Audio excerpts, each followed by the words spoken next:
दक्ष police news, पहिले खाकी मग बाकी। नाशिकमध्ये पाण्याचा प्रश्न पेटला असून आता थेट महापौरच मैदानात उतरले आहेत। नागरिक तहानेने व्याकुळ असताना तुम्हाला झोपा तरी कशा लागतात, अशा शब्दात महापौर हिमगौरी आडके आहेर यांनी पाणीपुरवठा अधिकाऱ्यांची चांगलीच कानउघडणी केली आहे। येत्या 2 दिवसात पाण्याचा प्रश्न सुटला नाही तर गाठ माझ्याशी आहे असा सज्जड दमही त्यांनी दिलाय। शहराच्या अनेक भागात कमी दाबाने पाणीपुरवठा होत असल्याने टँकर मागून नागरिक आपली तहान भागवत आहेत।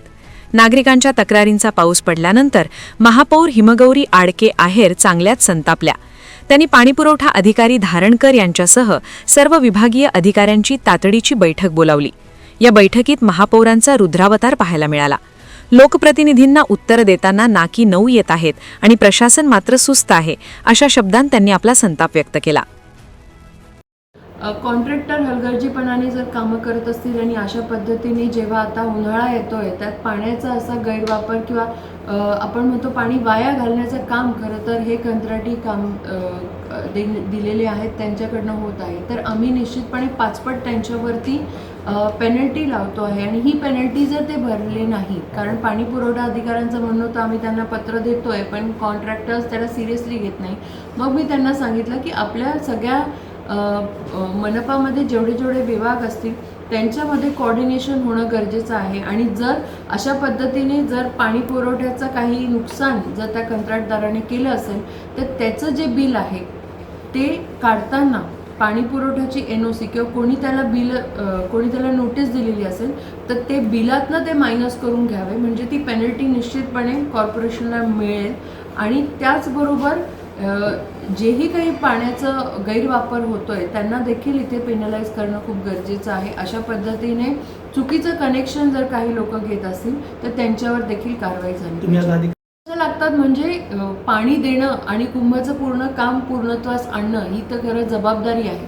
आम्ही लोकप्रतिनिधी म्हणून त्यांचा फॉलोअप करू शकतो, पण एक्झिक्युशन लेवलला फील्डवरती काम करणं ही अधिकाऱ्यांची ज्यांना टेक्निकल नॉलेज आहे कॉन्ट्रॅक्टरची या सगळ्यांची जबाबदारी आहे। कारण हे एक जर कम्युनिकेशन स्ट्रॉंग असेल आणि जर फॉलोअप स्ट्रॉंग असेल तर ते काम पूर्णत्वास येतं। आणि मला इथे दिसतं आहे की एक इंटर डिपार्टमेंटल कम्युनिकेशन नसल्यामुळे जर काम अपूर्ण राहत असेल तर हे आपलं NMCचं फेल्युअर आहे आणि हे जर झालं तर हे काही आपल्याला शोभनीय नाही। आणि म्हणून मी त्यांना असं म्हटले की तुम्हाला रात्रीच्या झोपा कशा लागतात, कारण ही खूप गांभीर्याने घेण्याची गोष्ट आहे। आपलं नाशिक हे जर आपण 24/7 जर इथे इतकं काम आहे ते जर केलं नाही आणि तशा पद्धतीने सिरियसली नाही झालं तर ते काही चुकीचं होता कामा नये। आणि यासाठी आम्हाला खरं तर इथे ही जबाबदारी दिली आहे, त्यामुळे ती जबाबदारी आम्ही पार पाडूच आणि त्यांच्या मागे लागून हे काम पूर्ण चांगलं आणि क्वालिटीचं कसं होईल याचा खरं तर आम्ही विचार करतो। केवळ महापौरच नाही तर उपमहापौर विलास शिंदे यांनीही प्रशासनाला धारेवर धरले। गेल्या 4 वर्षांपासून महापालिकेत प्रशासकीय राजवट होती, पण आता लोकप्रतिनिधी निवडून आले आहेत, त्यामुळे जनतेला कामाची अपेक्षा आहे। जर अधिकाऱ्यांनी आपली कार्यपद्धती सुधारली नाही आणि पाणीपुरवठा सुरळीत केला नाही तर आम्ही आमच्या पद्धतीने तुमचा बंदोबस्त करू, असा इशारा उपमहापौरांनी दिलाय। घेतल्यानंतर पाणीपुरवठा सुरळीत होईल अशी जशी नाशिककरांची भावना होती आणि आम्हाला असं वाटलं होतं की शेटडाऊन घेतल्यानंतर पाणी सुरळीत नाशिककरांना पुरेसं पाणी मिळेल, परंतु थोडंसं मी मागे जायला पाहिजे।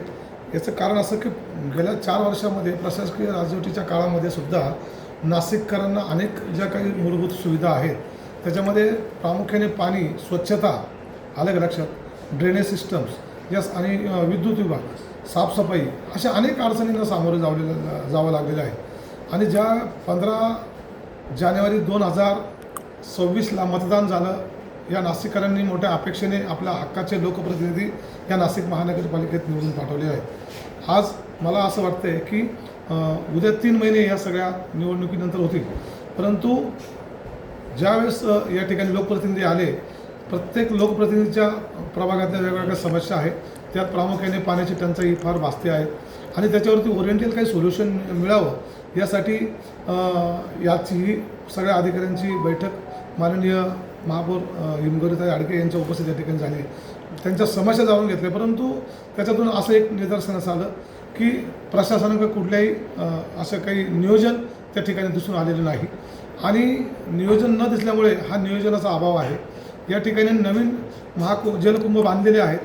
जलकुंभ बांधून सुद्धा ते जलकुंभ पाण्याने भरले जात नाही आहे आणि अशा अनेक गोष्टी. काही नाशिक शहराची लोकसंख्या एवढ्या मोठ्या प्रमाणात वाढलेली आहे, त्या ठिकाणी तेवढा पुरेसं असं पाणी त्या ठिकाणी दिलं गेलं पाहिजे, परंतु ते आज त्या ठिकाणी पोहोचत नाही आहे. नागरिकांना असं वाटतं की नाशिक धरण एवढं, गंगापूर धरण एवढं भरलेलं आहे, भरलेलं असताना पाणी का मिळत नाही आहे. इतर जिल्ह्याच्या तुलनेमध्ये नाशिकमध्ये पाणी टँकरद्वारे पाणी पुरवठा करावा लागतो. मला असं वाटतं ही बाब ही नाशिक महानगरपालिकेसाठी, आमच्या सगळ्यांसाठी मला असं वाटतं ही अभिमानास्पद बाब नाही आहे. एकीकडे सिंहस्थ कुंभमेळ्याच्या तयारीसाठी शहरात कोट्यावधींची विकास कामे सुरू आहेत, तर दुसरीकडे नाशिककरांना थेंब थेंब पाण्यासाठी संघर्ष करावा लागतोय. महापौरांनी दिलेल्या 2 दिवसांचा अल्टिमेटम अधिकारी गांभीर्याने घेतात का आणि नाशिककरांची तहान भागते का, हे पाहणे महत्त्वाचं ठरणार आहे.